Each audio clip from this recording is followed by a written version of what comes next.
আল্লাহ রাসূলের ভবিষ্যৎবাণী আছে। আল্লামা সাঈদী এই কথা বারবার বলতেন, ভারত আর বাংলাদেশের মধ্যে, মুসলিম আর মুশরিকদের মধ্যে তুমুল যুদ্ধ শুরু হবে, যে যুদ্ধে মুসলমানরা অংশগ্রহণ হবে পৃথিবীর শ্রেষ্ঠ বীর সৈনিক। সুবহানাল্লাহ। এই যুদ্ধে মুসলমান বিজয় লাভ করবে, তারা শহীদ হবে, দুনিয়ার শহীদ হবে। সেই যুদ্ধের নাম হলো গাজওয়াতুল হিন্দ। গাজওয়াতুল হিন্দ, গাজওয়াতুল হিন্দ। এই যুদ্ধে মুসলমান বিজয় লাভ করবে, বেঈমানদের লেজ গুটিয়ে পরাজিত হয়ে জাহান্নামের কীট হয়ে যাবে। কথা বলেন ঠিক কিনা? সেইটা তো আসতেছে, কথা বলেন ঠিক কিনা? আজকে অমিত শাহ, ওই শুভেন্দু বাবু আগাল ঝুলা, কথা কয় না, ওই শুভেন্দু বাবু, এই পাশের দেশ, আল্লাহ আমার কথা তার কাঁধে পৌঁছে দেন। আল্লাহ চাইলে সব সম্ভব। আল্লাহর রাসূলের সাহাবী খলিফাতুল মুসলিমিন উমর যখন মসজিদে নববীর মধ্যে বয়ানের মধ্যে আছেন, আমার উস্তাদ আছেন এখানে, উলামায়ে কেরামরা আছেন, উলামায়ে কেরামরা আছেন, মদিনার মধ্যে মসজিদে নববীর মধ্যে খলিফাতুল মুসলিমিন ওমর রাদিয়াল্লাহু তাআলা আনহু খুতবা দিচ্ছেন। এমন সময় সারিয়া রাদিয়াল্লাহু তাআলার নেতৃত্বে একটা দাওয়াতি কাফেলা যুদ্ধের জন্য আফ্রিকায় চলে গেছে। আফ্রিকায় যাওয়ার পরে দেখতেছেন উমর এই মিম্বার থেকে শত শত মাইল দূরে, হাজার মাইল দূরে, এত দূরত্বের রাস্তা দেখা যায় না, কিন্তু উমর দেখতেছেন মুসলমানের সৈনিক আল্লাহর রাসূলের সাহাবী সারিয়া ওই বেঈমানদের হাতে অ্যাটাক হয়ে গেছেন। পাহাড়ের চতুর্দিক থেকে অ্যাটাক করেছে, মুসলমানদেরকে আক্রমণ করবেন। সে সময় আল্লাহর রাসূলের সাহাবী খলিফাতুল মুসলিমিন উমর, লাউ কানা বা'দা নাবিয়্যান লাকানা উমর, আল্লাহর রাসূল বলেছেন লাউ কানা বা'দি নাবিয়্যান লাকানা উমর, আমার পরে যদি নবী হয় সে নবী কে হবে? উমর হবে। সেই উমর মসজিদ নববী থেকে বলছে, ইয়া সারিয়া আল জাবাল, ওই পাহাড়ের দিকে তাকাও, পাহাড়ের দিকে তাকাও, পাহাড়ের দিকে তাকাও। এই কথা বলার সাথে সাথে সারিয়া রাদিয়াল্লাহু তাআলা আনহু তখন পাহাড়ের দিকে তাকিয়ে দেখেন মালিকের এই মাহফিলকে কেন্দ্র করে এসেছেন, আল্লাহর সাথে প্রতারিত করে এই মজমা থেকে মাহরুম হয়েছেন। আপনার মতো পদার্থ, আপনার মতো আল্লাহর হুকুম লঙ্ঘনকারী এই মুহূর্তে জমিনের মধ্যে কেউ হতে পারে না। কথা বলে ঠিক কিনা? এই জন্য প্রিয় ভাইয়েরা, আপনাদের দৃষ্টি আকর্ষণ করে বলছি, এই মাহফিলটাকে আমরা সুন্দর করব আপনাদের উপস্থিতির মাধ্যমে। কথা বলেন ঠিক কিনা? আমার আলোচনার দিকে আমি চলে যাব। কথা দীর্ঘায়িত নয়, সামনের ফাঁকা জায়গাগুলো 1 মিনিটের মধ্যে পূরণ করে বসবেন। দেখবো আল্লাহ রাসূল বলেছেন, যদি কোনো ব্যক্তি আমার রহমতের দিকে 1 বিগত অগ্রসর হয়, আমার রহমত তার দিকে 1 হাত অগ্রসর হয়। সুবহানাল্লাহ। যদি কোনো ব্যক্তি আল্লাহর রহমতের দিকে 1 হাত অগ্রসর হয়, আল্লাহর রহমত তার দিকে 2 হাত অগ্রসর হবে। যদি কোনো ব্যক্তি আল্লাহর রহমতের দিকে হাঁটতে হাঁটতে আসতে শুরু করে, আল্লাহর রহমত ওই বান্দার জন্য দৌড়তে দৌড়তে আসতে শুরু করে। কোন সুবহানাল্লাহ। এই জন্য সামনের জায়গাগুলো, গলার অবস্থা শেষ হয়ে গেছে, সামনে আসেন, সামনের জায়গাগুলো পূরণ করে বসেন, সামনের জায়গা পূরণ করে বসেন। আলোচনা হবে ইনশাআল্লাহ। যিনি আজকের প্রধান আলোচক তিনি আমার বন্ধুবর। একই স্টেজে অনেক মাহফিল হয়, একই স্টেজে অনেক মাহফিল হয়। আলহামদুলিল্লাহ, সারা বাংলার এক পরিচিত মুখ, যার বয়ান শোনার জন্য, যার আলোচনা সারা পৃথিবী নয় সারা বাংলাদেশের মানুষকে বিমোহিত করে, খতিবুল উম্মাহ হাফিজুর রহমান সিদ্দিক। কথা বলেন ঠিক কিনা? কুয়াকাটা হুজুর, ওই কুয়াকাটা হুজুরের অবিকল প্রতিচ্ছবি, যার আলোচনার মধ্যে আমরা হাফিজুর রহমান সিদ্দিকের প্রতিধ্বনি শুনতে পাই। তিনি এমন একজন আমার বন্ধুবর। আমি একসাথে আলোচনা করি অনেক মাহফিলের মধ্যে, লালমনিরহাট, রংপুরের মধ্যে একাধিক প্রোগ্রামের মধ্যে 2 ভাই আলোচনা করি। এই জন্য গলা তো একটু নষ্ট হয়ে গেল। আপনাদের কাছে দোয়া চাই, একটু দোয়া করেন আল্লাহ রাব্বুল আলামিন যেন সব ঠিক করে দেয়। বলেন আমিন, জোরে বলেন আমিন। কোনো আউল ফাউল কথা হবে না, বাপদাদার কিচ্ছা কাহিনী হবে, কোরআন থেকে কথা হবে ইনশাআল্লাহ। কি বলেন? কোনো বাপদাদার কিচ্ছা কাহিনী বলার জন্য আসি নাই। মাদ্রাসা কেন্দ্রিক মাহফিল, মাদ্রাসা শিক্ষা তাৎপর্যের উপর হবে এবং বর্তমান যুগ উপযোগী কিছু আলোচনা হবে। কি বলেন? যুগ উপযোগী আলোচনা করার সুন্নাহ। এখানে উলামায়ে কেরামরা আছেন, যুগ উপযোগী আলোচনা হবে। আল্লাহ রাব্বুল আলামিন যেন আমাকে সেই ধারায় আমার মন্তব্য করা কথাগুলো আপনাদের গন্তব্যে নেওয়ার জন্য বলার তৌফিক দান করেন। বলেন আমিন। আসেন সম্মানিত মুহতারাম হাজিরিন, আপনাদের কাছে জানতে চাই, এই ফিতনা ফাসাদের জামানায়, শত ফিতনার ভিতরে শত জেল জুলুম রাহাজানি চাঁদাবাজি টেন্ডারবাজির ভিতরেও আমাদেরকে যিনি সুস্থ রাখছেন তিনি কে? আরেকটু জোরে বলেন কে? সেই আল্লাহ রাব্বুল আলামিন আমাদেরকে আমাদের জীবন বিধান হিসাবে আমাদের রাস্তা জান্নাতের রাস্তা অনুসরণ করার জন্য, সিরাতের রাস্তা অনুসরণ করার জন্য আল্লাহ রাব্বুল আলামিন আমাদেরকে একটা মহাগ্রন্থ অমীয় বাণী দিয়েছেন। সেই বাণীটার নাম কি? এ ভাই কথা যদি না বলেন আলোচনা হবে না। বলেন সেই অমীয় বাণীর নাম কি? আজকে এই কোরআনের মাহফিলটা হলো ওই কোরআনের ক্যাম্পাস। এই মাদ্রাসা থেকে হাফেজে কোরআনরা তাদের দস্তর বন্দি উপলক্ষে, তাদের পাগড়ি প্রদান উপলক্ষে আজকে এই মাহফিলের আয়োজন করা হয়েছে। কথা বলেন ঠিক কিনা? এই জন্য এই কোরআন থেকে আমরা প্রথমে আলোচনা শুনি। আল্লাহ পাক রব্বুল ইজ্জতুল জালাল জানিয়ে দেন,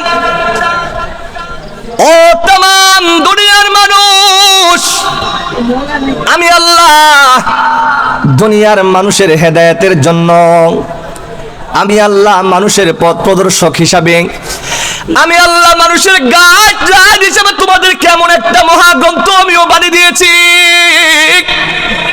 যেই কালামে হাকিম যদি কোনো ব্যক্তি তার গাইডলাইন পথে অনুকরণ করে যদি তার সামনের জীবন পরিচালনা করে, আল্লাহ রাব্বুল আলামিন ওই বান্দার জন্য আসমানের সমস্ত ইলম দান করবে। জোরে কোন সুবহানাল্লাহ।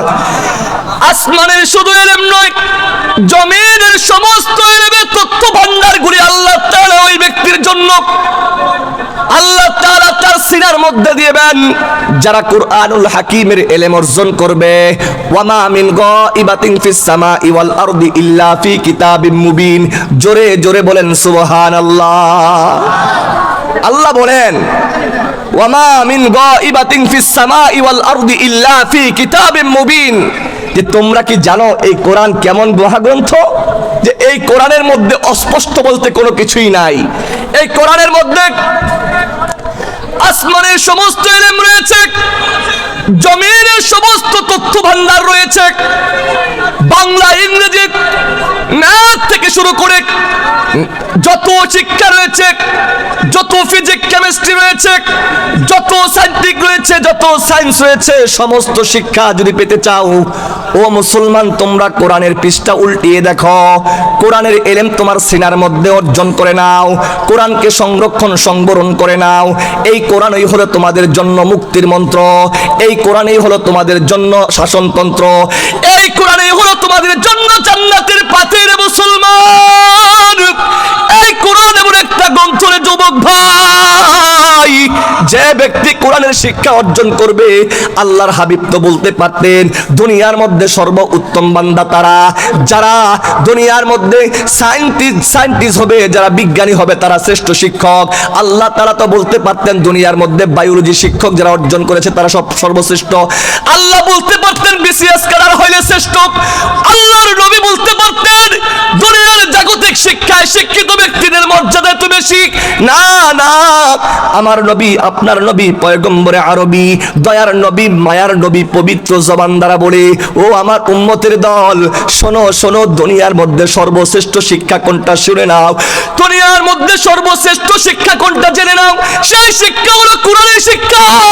যেই শিক্ষা অর্জন করলে মানুষ আর অমানুষ থাকে না, মানুষ অসৎ চরিত্রওয়ালা মানুষগুলো সৎ চরিত্রবান হয়ে যায়, বেদিন মানুষগুলো দিনদার হয়ে যায়, আল্লাহর নাফরমানগুলো আল্লাহর প্রিয় বান্দা হয়ে যায়। সেই শিক্ষাটা দুনিয়ার জাগতিক শিক্ষা নয়। ওই শিক্ষাটার নাম আপনাদের কাছে জানতে চাই। বলেন না, ওই শিক্ষাটার নাম হলো কোরআনের শিক্ষা, ইসলামের শিক্ষা, দ্বীনের শিক্ষা, আল্লাহ প্রদত্ত শিক্ষা। জোরে জোরে বলেন আল্লাহু আকবার। কথা বোঝা যায়? বলেন, যেই শিক্ষা অর্জন করলে মানুষ আর অমানুষ থাকে না। কথা বলেন, যেই শিক্ষা অর্জন করলে অপদার্থ আর অপদার্থ থাকে না। যেই শিক্ষা অর্জন করলে মানুষগুলি দুনিয়ার নোংরামির মধ্যে লিপ্ত হয় না। যেই শিক্ষা অর্জন করলে বেনামাজি আর বেনামাজি থাকতে পারে না, বেটুপিওয়ালা টুপি ছাড়া থাকতে পারে না, নাফরমান নাফরমানি করতে পারে না, জেনাখুর জেনা করতে পারে না, অশ্লীলতাকারী অশ্লীলতার সাথে সাপোর্ট করতে পারে না, বেঈমান জুলুমদের বেঈমান নাস্তিক মুদ্দাদ্দার অনুসরণ করতে পারে না।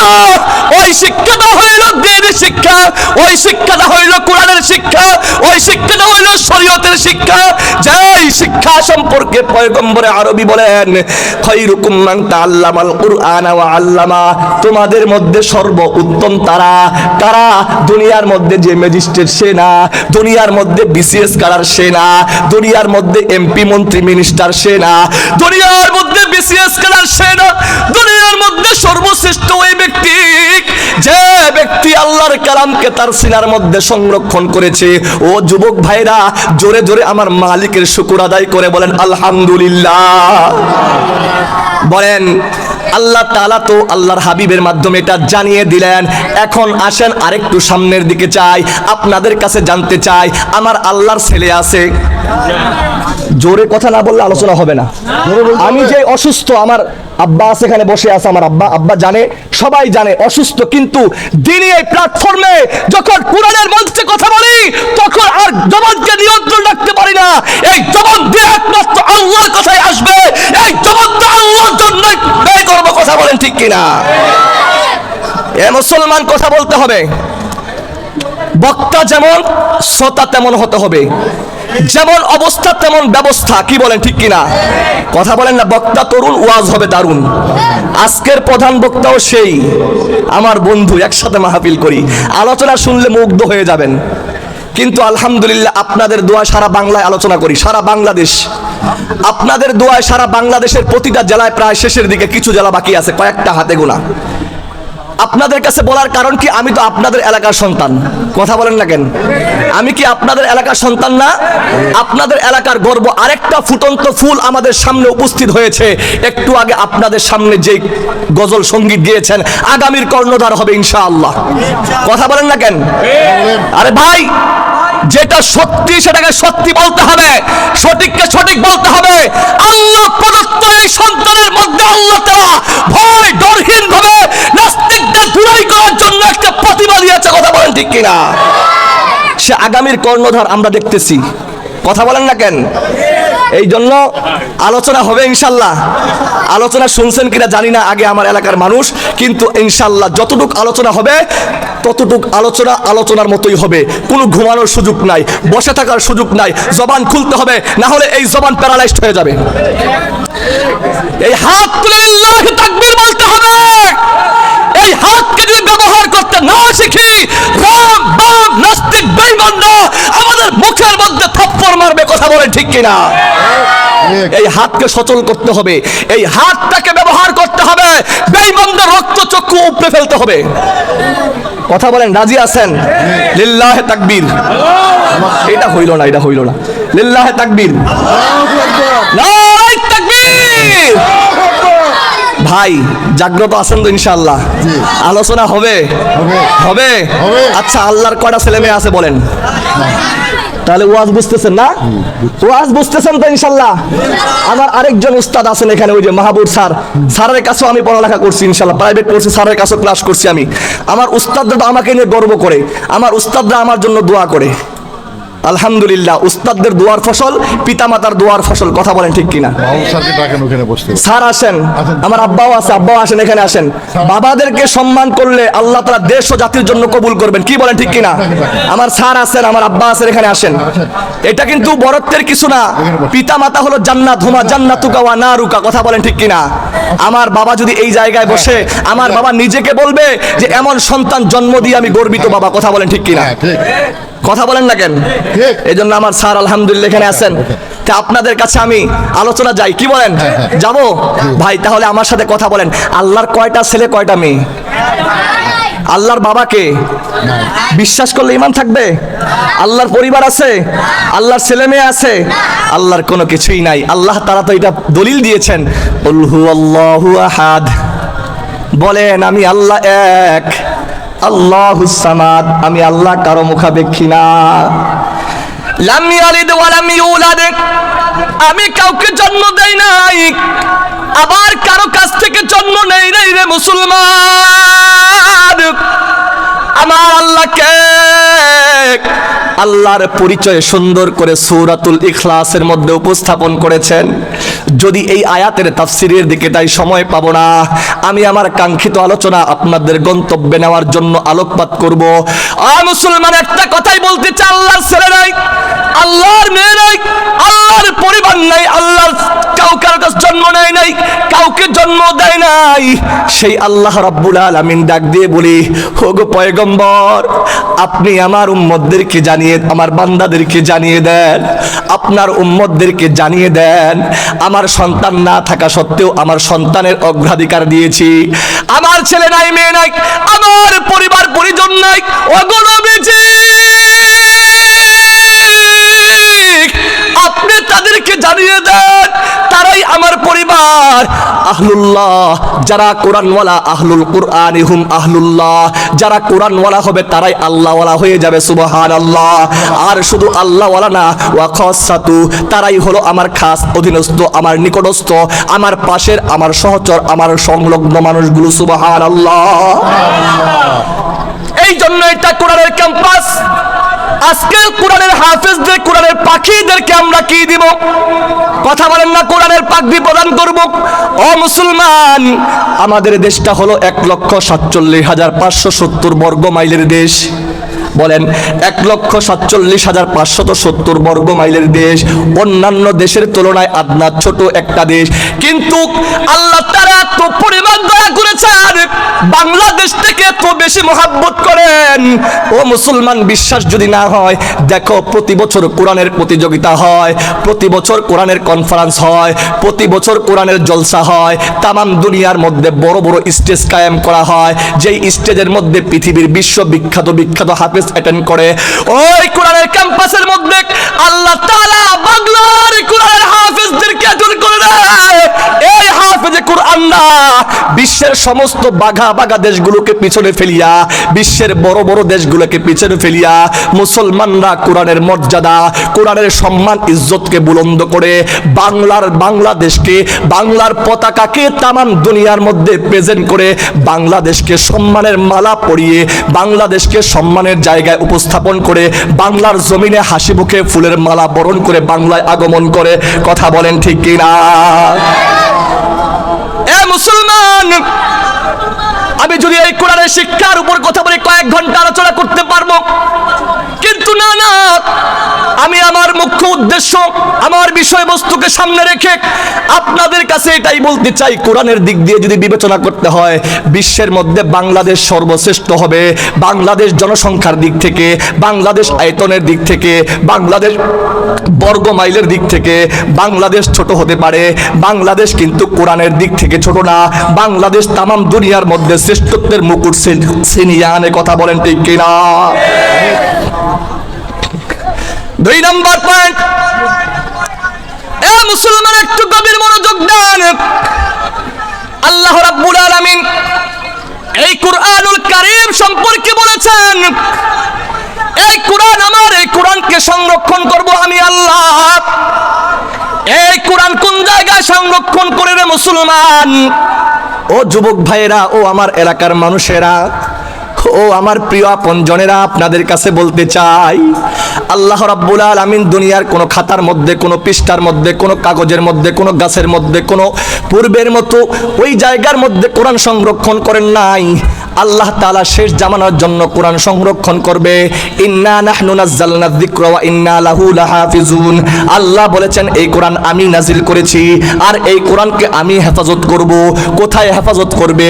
সেটা হলো ছোট ছোট 8-10 বছরের, 12 বছরের, 7-8 বছরের বাচ্চাদের কলিজার মধ্যে, সিনার মধ্যে। আল্লাহ রাব্বুল আলামিন 30টা পারা সূরাতুল ফাতিহা থেকে বিসমিল্লাহর বা থেকে সূরাতুন নাসের সিন পর্যন্ত একটা জবর ভুল হবে না, একটা জের ভুল হবে না, একটা নক্তা ভুল হবে না, একটা জজম সাকিন তাসদীদ কোনো ভুল হবে না। আল্লাহ রাব্বুল আলামিন পুঙ্খানুপুঙ্খানুভাবে একটা মানুষের জায়গাহীন ভাবে, যেই জায়গা দেখা যায় না, যেই সিনার মধ্যে জায়গা, কতটুকু জায়গা, একটা মানুষকে কাটলে তার জায়গার ভিতর থেকে কোরআন বের করা সম্ভব নয়, এমন এক জায়গার মধ্যে কোরআনকে সংরক্ষণের আল্লাহ তাআলা প্রতিশ্রুতি দিয়েছে। জোরে জোরে বলেন সুবহানাল্লাহ। এ মুসলমান যুবক ভাইয়েরা, আপনাদের সামনে কথা বলার পূর্বে যে দুইটা পয়েন্ট নিয়ে কথা বললাম, এই দুইটা হলো হাফেজে কোরআনদের সম্মান। আল্লাহর হাবিব পয়গম্বর বিশ্ব নবী জনাবে মুহাম্মদুর রাসূলুল্লাহ বলেন, ও দুনিয়ার মানুষ, তোমরা কি জানো এই কোরআনের পাখিদের মর্যাদা কতটুকু? তোমরা কি জানো তাদের সম্মান ইজ্জত কতটুকু? বলে কতটুকু? বলে এই কোরআনের হাফেজরা যখন ঘর থেকে বের হয়ে যায়, তাদের জন্য আসমানের ফেরেশতারা তাদের পায়ের নিচে নূরের পর বিছিয়ে দেয়। সুবহানাল্লাহ।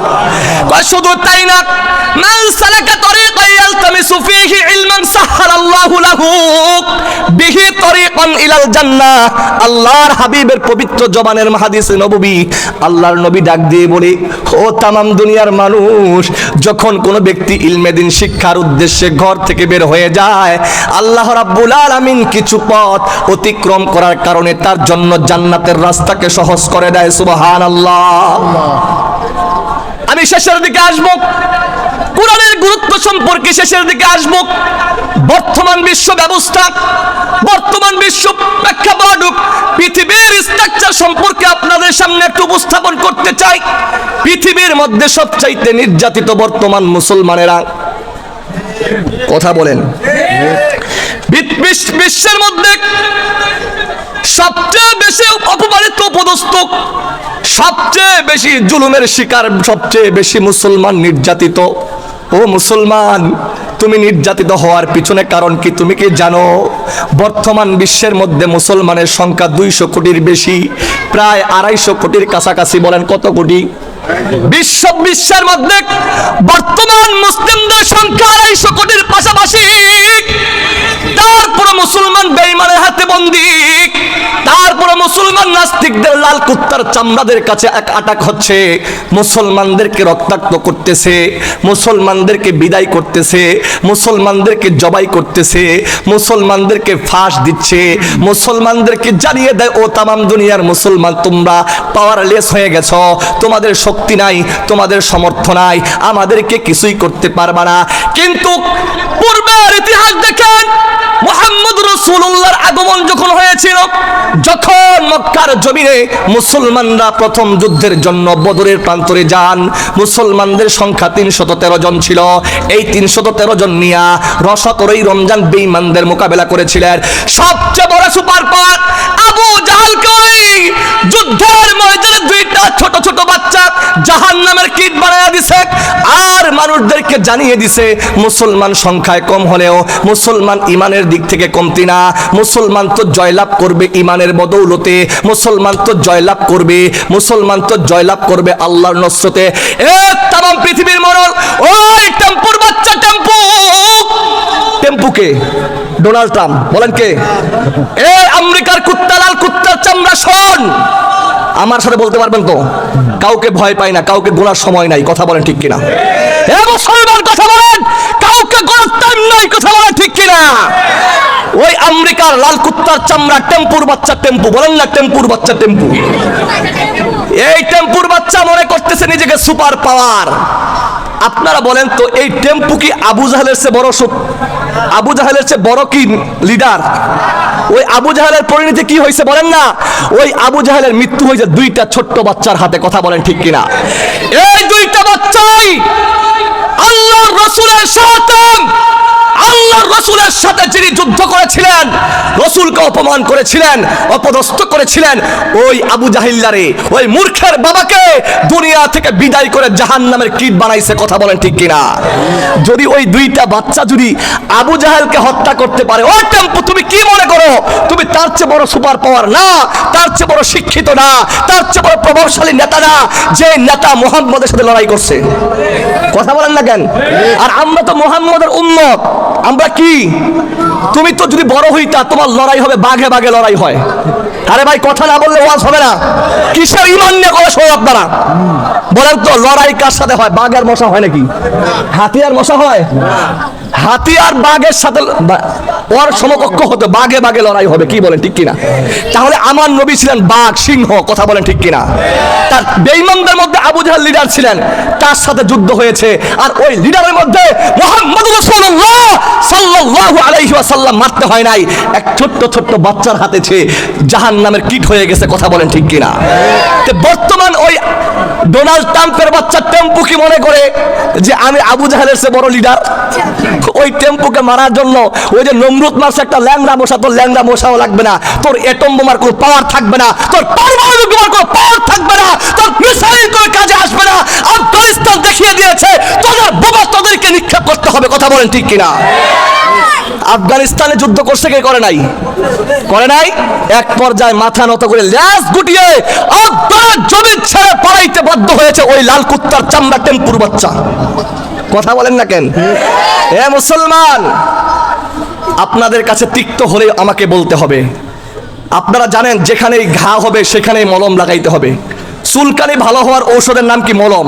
আপনাদের শুনতে তিক্ত হলে আমাকে এই জায়গার মধ্যে মলম ব্যবহার করতেই হবে, কারণ আল্লাহ তাআলা আমাকে এই জায়গায় বসার মতো তৌফিক দিয়েছেন, আমাকে জিম্মাদারি দিয়েছেন, এই মিম্বারে হক আদায় করতে হবে, কথা বলেন ঠিক কিনা?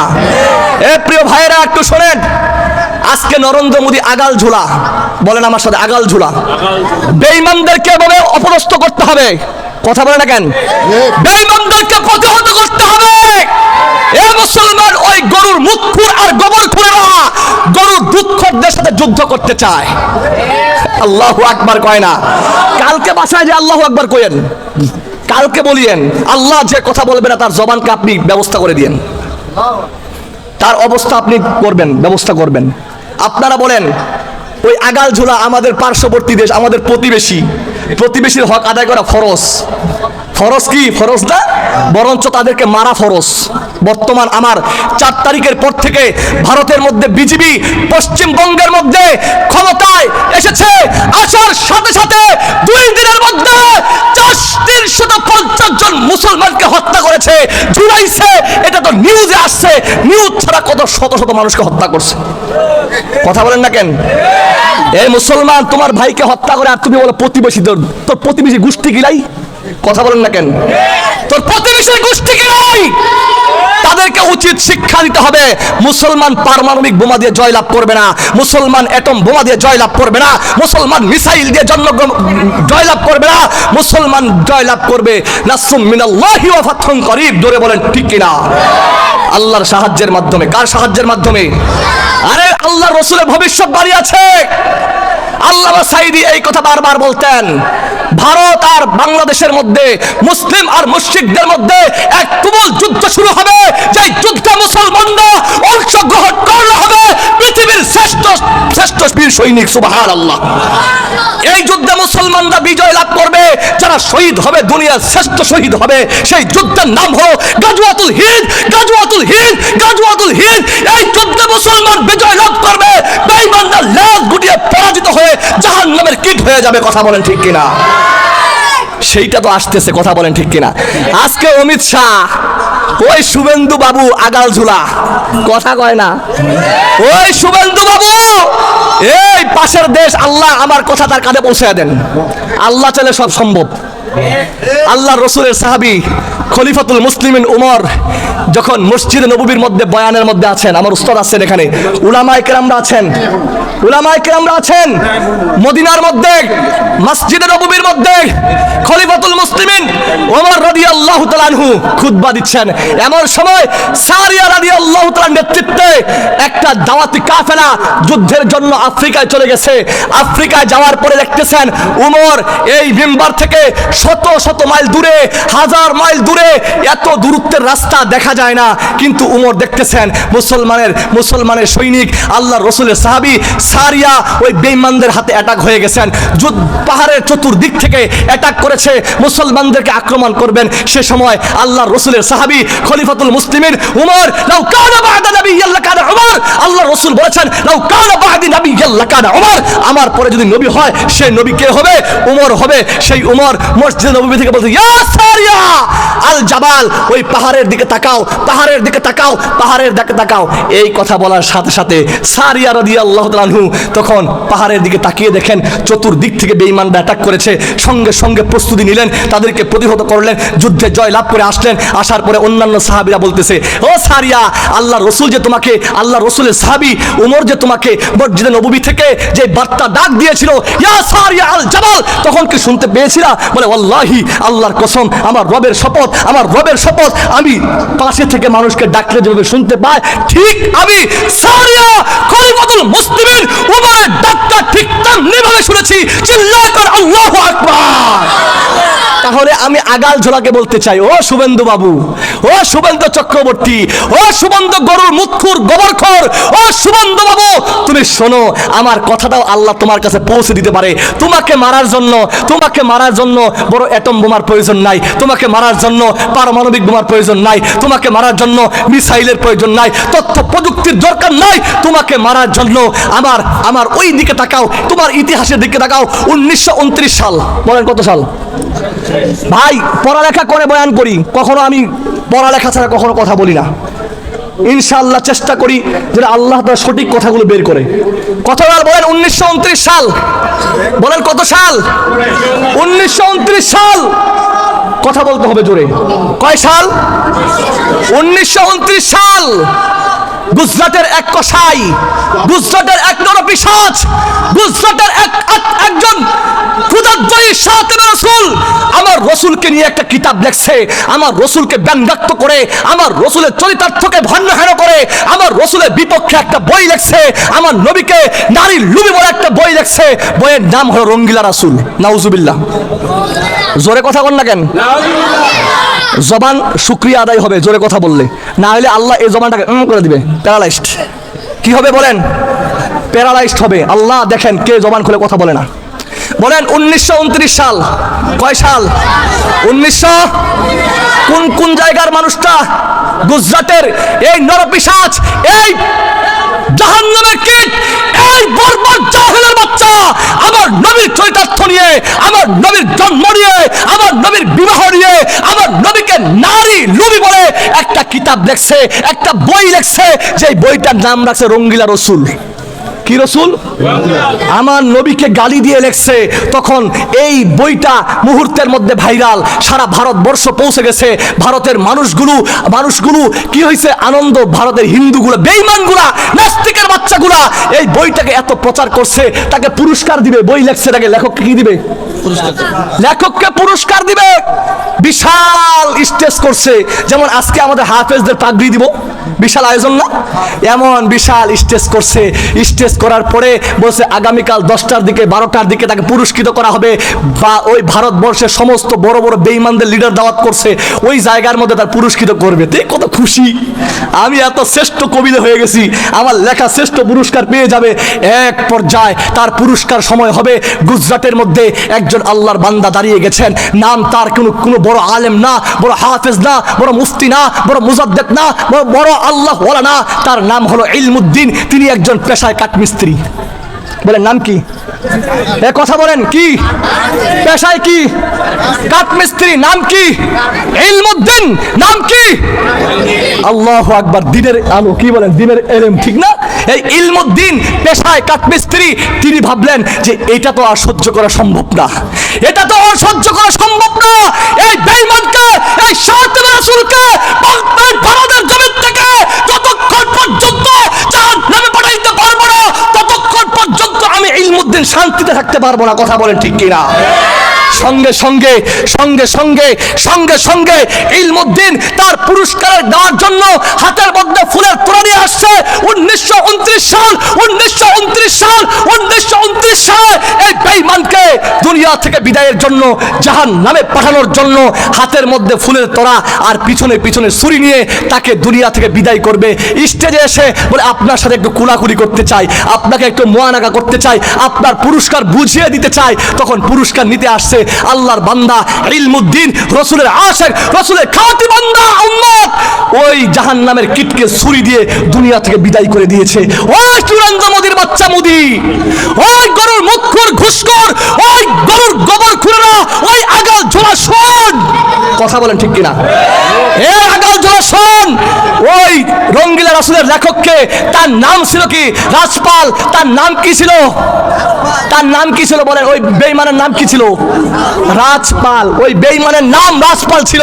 ওই বেঈমানকে মুহূর্তের মধ্যে তাকে ছুরিঘাত করে ওই ফাতেমা রাসূলকে দুনিয়া থেকে বিদায় করেছে। ও ওই নরেন্দ্র মোদির বাচ্চা মোদি, ওই আগাল ঝুলা, ওই গরুর মুখখুর গোবরখোরের বাচ্চা, শুন, তোকে হত্যা করার জন্য ওই একজন ইলমুদ্দিনের মতো একজন সাধারণ আল্লাহ ওলাই যথেষ্ট। কথা বলেন ঠিক কিনা? আজকে বিজেপি ক্ষমতায় আসার সাথে সাথে পশ্চিমবঙ্গের মুসলমানদের নির্যাতন করতেছে। 24 ঘন্টার মধ্যে 350 জনকে হত্যা করেছে। আরো মুসলমানদের ঘর ভাঙতেছে, মুসলমানদের দোকানপাট ভাঙতেছে, মুসলমানদের মসজিদে আগুন লাগিয়ে দিয়েছে।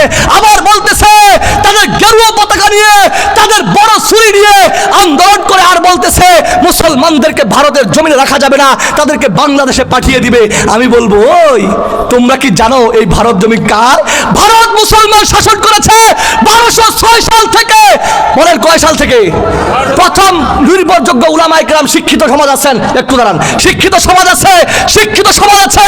1206 থেকে 1857 সাল পর্যন্ত 650 বছর মুসলমান রাজত্ব করছে ভারতবর্ষ। জোরে বলেন আল্লাহু আকবার। আরেক বর্ণনার মধ্যে আসছে, যে 1200 নয়, 711 সাল থেকে 1857 সাল পুরোপুরি 1100 বছর মুসলমান ভারতবর্ষ চালাইছে। আজকে এই ভারতবর্ষ মুসলমানদের ওই আগাল ঝুলার না, ওই নরেন্দ্র মোদীর না, ওই অমিত শাহ না, ওই নাস্তিকের বাচ্চা, ওই মূর্খের বাচ্চা, ওই নরপিচাস, ওই শুভেন্দু বাবুর গা। কথা বলেন ঠিক কিনা? এই বাংলার ঐতিহ্য, প্রত্যেকটা ঐতিহ্য মুসলমানদের, প্রত্যেকটা ঐতিহ্য মুসলমানদের, প্রত্যেকটা নিদর্শন ভারতের মুসলমানদের। কথা বলেন ঠিক কিনা? এখন বলেন, এখন বলেন। উনি থাকেন, হ্যাঁ, আপনি শেষ করলে